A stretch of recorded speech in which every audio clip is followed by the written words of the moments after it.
Hi everyone, welcome back to my channel. This is Michelle at Seashells Travels, and today you can have the experience with us as we traveled on the White Pass train ride in Skagway, Alaska. We sailed to Skagway on Royal Caribbean Quantum of the Seas, like so many other cruise lines that go to Skagway as well. As you come along with us on this journey, it is a very scenic journey. We do go about 3,000 feet in elevation to the top of the White Pass summit. Took about 3 hours to do, which may seem to be a very long time, but honestly, it was so consuming with all the beauty around it that it didn't seem like 3 hours. You do cross into Canada on this trip. However, a passport is not required since you do not exit the train. It is a full loop excursion. Very easy accessibility to get from cruise ship to train. It was literally parked right across from in the port where the ship docked. And so it was quite an easy process. So no need to be concerned about that. As well as the conductors on this train is extremely informative. They will let you know when you can stand in between the cars. Standing and crossing from car to car isn't allowed. However, there is a little platform in between the cars that you can stand and take additional pictures or videos if you choose.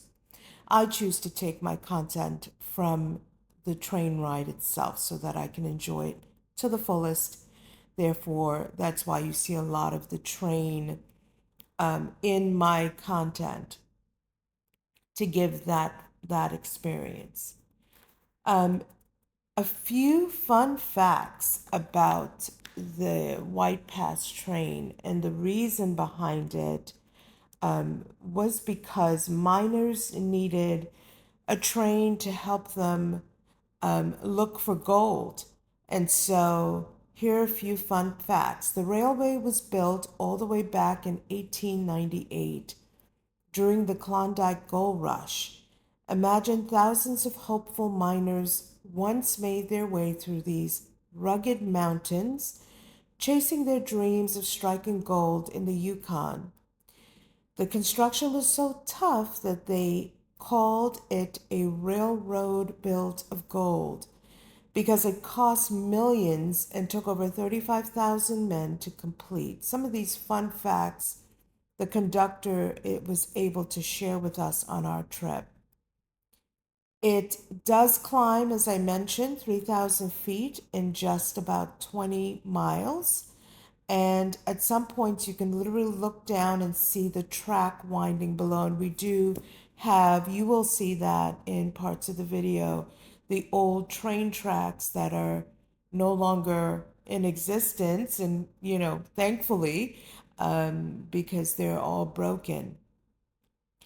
The grade of the railway is about 3.9%, which is super steep for trains, making it a true engineering marvel. Some other fun facts. The Klondike Gold Rush started in 1896 when gold was discovered near Dawson City in the Yukon Territory. And there was about 100,000 miners that set out for the Yukon, but fewer than 30,000 actually made it. Everyone that made that climb was expected to bring a ton of supplies, literally. It had to be enough to last for a year. That's why the route was so dangerous and exhausting. Skagway became known as a hell on earth because of the chaos, the con men, the saloons, and rough weather everywhere. So, yeah, riding this train is like gliding through a real life museum. Getting to the top of the White Pass summit near the border of Alaska and Canada, you can imagine how hard it was for thousands of miners to climb these mountains with everything they owned on their back.